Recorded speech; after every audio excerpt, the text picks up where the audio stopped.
வணக்கம். திருமணத்தை பற்றி, ஜாதி மதத்தை பற்றி, சடங்குகளை பற்றியெல்லாம் என்னோட மக ஒரு இன்டர்வியூ கொடுத்துருக்காங்க. அதை பற்றி சில பேர் ஆதரவாக கருத்து தெரிவிச்சிருக்காங்க, சில பேர் எதிர்ப்பாக கருத்து தெரிவிச்சிருக்காங்க.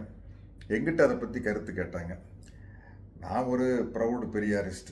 எனக்கு இந்த ஜாதி மதம், இந்த சடங்கு இதில் எல்லாம் எனக்கு உடன்பாடே இல்லை. அதே மாதிரி திருமணம் குறித்து எங்கிட்ட கேட்டாங்க. திருமணம் அப்படிங்கிறது ஒரு கட்டாயம் இல்லை, அது தனிநபர் விருப்பத்தை சார்ந்த விஷயம். திருமணம் செய்கிறதாட்டும், ஒத்து வராட்டி டைவர்ஸ் பண்ணுறதா இருந்தாலும் சரி, இல்லை தனியாகவே வாழ்ந்துட்டு இருந்தாலும் சரி, திருமணம் இல்லாமையே நமக்கு ஒரு குழந்தை வேணும்னு ஆசைப்பட்டாலும் கூட இன்றைக்கி இருக்கிற மெடிக்கல் ஃபெசிலிட்டியில், மருத்துவத்துறையில் இருக்கிற இன்றைக்கி இருக்கிற டெவலப்மெண்ட்டில் அதுக்கான வாய்ப்புகள் இருக்குது. அது சரியாக அமையலாம், சரியாக அமையாமலும் போகலாம், பட் அதுக்கான வாய்ப்பு இருக்குது. அப்படி இருக்கும் பட்சத்தில் இது ஒரு தனிநபருடைய விருப்பம் சார்ந்த விஷயந்தான் அப்படிங்கிறது என்னுடைய கருத்து.